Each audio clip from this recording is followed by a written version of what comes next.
Hello guys, രാവിലെ തന്നെ കെട്ടി ഒരുങ്ങിയിട്ട് ഇന്ന് മൂത്തമ്മേൻ്റെ അവിടേക്കാണ് കേട്ടോ പോകണത്. അവിടെ അഖിലേട്ടൻ്റെ കുട്ടീൻ്റെ 90 കേട്ടോ പേരിടൽ ചടങ്ങ്. അപ്പോൾ ഞാനും പ്രതീക്ഷേട്ടനും കൂടി രാവിലെ തന്നെ ഇറങ്ങി കല്ലുമോള് സ്കൂളിൽ പോയതാട്ടോ. പ്രതീക്ഷേട്ടൻ ആരോടോ ഫോണിൽ സംസാരിക്കുക, ഞാൻ വീഡിയോ എടുത്ത് ശ്രദ്ധിച്ചണോന്ന് അറിയില്ല, വീഡിയോ കാണുമ്പോഴാവും ഞാൻ ചൂടാവുക. അങ്ങനെ ഞങ്ങൾ അവിടെ എത്തി. അപ്പോൾ ഡെക്കറേഷൻസും കാര്യമൊക്കെ ഇങ്ങനെ റെഡി ആയിക്കൊണ്ട് നിൽക്കുകയാണ് കേട്ടോ. പിന്നെ എല്ലാവരും മാറ്റുകയാണ്. ദേവികേൻ്റെ വീട് തൃശ്ശൂരാണ് കേട്ടോ. അപ്പോൾ അവിടെ നിന്ന് കുറച്ച് ആൾക്കാരൊക്കെ വന്നിട്ടുണ്ട്. അപ്പോൾ പിന്നെ വരുന്നവരൊക്കെ ഇങ്ങനെ ചായ കുടിച്ചുകൊണ്ട് നിൽക്കുകയാണ്.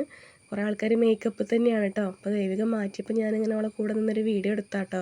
പിന്നെ ക്യാമറാമാൻ പിന്നെ പ്രതീക്ഷേട്ടൻ തന്നെയാണ്. അപ്പോൾ എല്ലാവർക്കും ഫോട്ടോസ്, ഫാമിലി ഫോട്ടോസും കാര്യമൊക്കെ ആൾ എടുത്തു കൊടുക്കുന്നുണ്ട് കേട്ടോ. അപ്പോൾ ഞാനാളെ പിന്നാലെ അങ്ങനെ നടക്കുന്നില്ലെങ്കിൽ ഞാൻ പ്രഗ്നൻ്റ് അല്ലേ, അങ്ങനെ നല്ല രീതിയിലുള്ളൊരു ഫോട്ടോ ഒന്ന് എടുത്തു തരുമോ എന്നൊക്കെ ചോദിച്ചിട്ട് ആളെ പിന്നാലെ അങ്ങനെ നടക്കുക കേട്ടോ. അങ്ങനെ കുറേ പിന്നാലെ നടന്നപ്പോൾ ആളിൻ്റെ ഫോട്ടോ എടുത്തൊക്കെ തന്നെ. കാരണം കുറച്ചും കൂടി കായ് കഴിഞ്ഞ ഫോട്ടോ ഒന്നും വലിയ ഇതുണ്ടാവില്ല, ഇപ്പം എടുത്ത ഒരു ലുക്ക് കിട്ടുമെന്നൊക്കെ പറഞ്ഞിട്ട് ഞാൻ അങ്ങനെ എടുപ്പിച്ചതാണ് കേട്ടോ. പിന്നെ കല്ലുമോളില്ലാത്തതുകൊണ്ട് പ്രതീക്ഷേട്ടന് വലിയൊരു താല്പര്യമില്ല ഇനി. പിന്നെ ദേവികേൻ്റെയും അഖിലേട്ടൻ്റെയും കുട്ടീൻ്റെയും കൂടി ഫോട്ടോസൊക്കെ എടുക്കാൻ വേണ്ടി പുറത്തേക്ക് പോയിട്ടോ. അപ്പോൾ ഞാൻ അവരെ കൂടെ അങ്ങനെ പോയി, അതുകൊണ്ട് എനിക്ക് കുറച്ച് ഫോട്ടോസൊക്കെ കിട്ടി. പിന്നെ ചടങ്ങൊക്കെ തുടങ്ങാനാവുന്നുള്ളൂ കേട്ടോ. അതിൻ്റെ വീഡിയോ ഞാൻ അടുത്ത ഇടാം, അത് എല്ലാം കൂടി ഇതിലിടാൻ പറ്റാത്തതുകൊണ്ടാണ്. വീഡിയോ ഇഷ്ടപ്പെടുന്നത് സപ്പോർട്ട് ചെയ്യണം കേട്ടോ.